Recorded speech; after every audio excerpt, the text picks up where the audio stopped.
Hello दोस्तों, mind and money channel पर आपका स्वागत है। आज मैं आपके लिए लेकर आया हूँ मैनिफेस्टेशन पर एक सच्ची और इंस्पिरेशनल कहानी जो आपके मैनिफेस्टेशन पर बिलीफ्स को और मजबूत करेगी। कैसे एक इंसान अपने जीवन के सबसे बुरे दौर में खुद अपने लिए $10 मिलियन का चेक लिखकर अपने मैनिफेस्टेशन को रियलिटी में बदलता है। शायद आप समझ ही गए होंगे कि ये किसकी कहानी है, लेकिन जिन्हें नहीं पता उन्हें बता दूं कि ये कहानी है जिम कैरी की, जो कि आज दुनिया के सबसे सफल एंटरटेनर्स में से एक माने जाते हैं। लेकिन बहुत कम लोग ये जानते हैं कि जिस समय वे लगातार असफलता का सामना कर रहे थे, उसी दौरान उन्होंने अपने नाम पर एक $10 मिलियन का चेक लिखा था और आने वाले कुछ सालों में वे पहले कॉमेडियन एक्टर बने जिन्हें उस दौर में $10 मिलियन की फीस मिली हो। यह कोई जादू नहीं था, यह था माइंडसेट, विजुअलाइजेशन और लगातार एक्शन का संयोजन। तो आइए जानते हैं ये सब उन्होंने कैसे किया। जिम कैरी का जन्म 17 जनवरी 1962 को कनाडा में हुआ था। उनका परिवार लगातार आर्थिक दबाव में रहता था। उनके पिता पर्सी कैरी एक म्यूजिशियन थे, लेकिन परिवार चलाने के लिए वे अकाउंटेंट की नौकरी करते थे।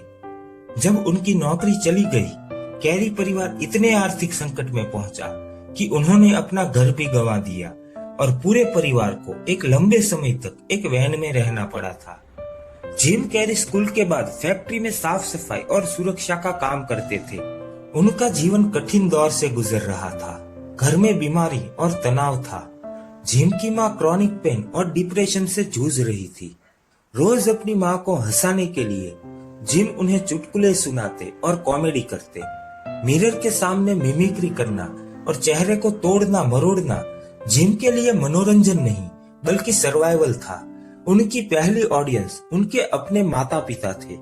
लेकिन जिम कैरी को खुद पर कितना विश्वास था, इस बात का अंदाजा आप इस बात से निकाल सकते हो कि उन्होंने उस टाइम के मशहूर टीवी शो में अपना रिज्यूमे भेजा और उसमें जिम ने लिखा कि वे दुनिया के सबसे बेहतरीन एक्टर हैं।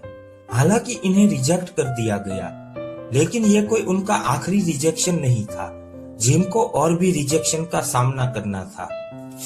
फिर उन्होंने स्टैंड अप कॉमेडी शो करना शुरू किया। पहला शो इतना असफल रहा कि ऑडियंस ने चिल्लाकर उन्हें स्टेज से उतरने को कहा।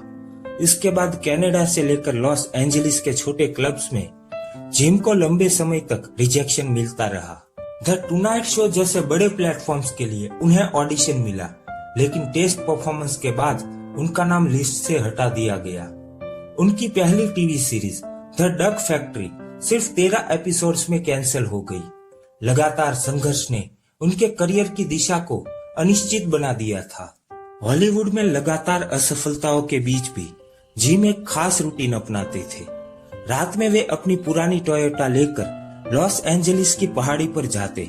नीचे चमकते शहर को देखते हुए वे अपने आप से कहते, directors will come to me, I will get good roles, I am already successful.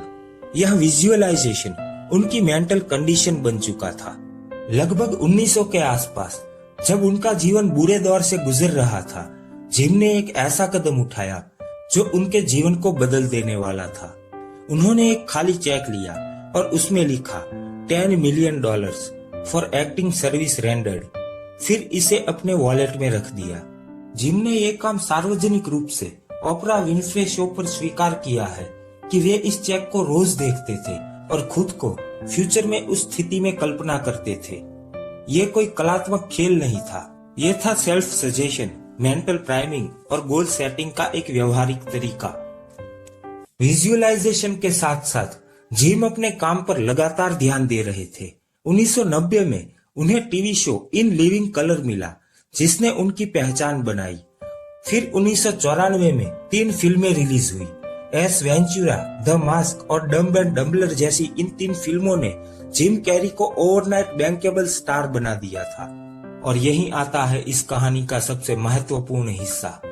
Dumb and डम्बलर के लिए जिम कैरी को $10 मिलियन की फीस मिली, ठीक वही राशि जो उन्होंने वर्षों पहले अपने नाम के चेक में लिखी थी। ओपरा के साथ बातचीत में जिम ने खुद इस बात का स्वीकार किया था।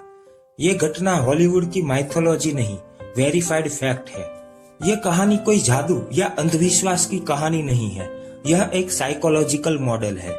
Visualisation plus clear goal plus persistent action is equal to remarkable results. Jim Carrey का $10 मिलियन चेक इसका एक डॉक्यूमेंटेड एग्जाम्पल है।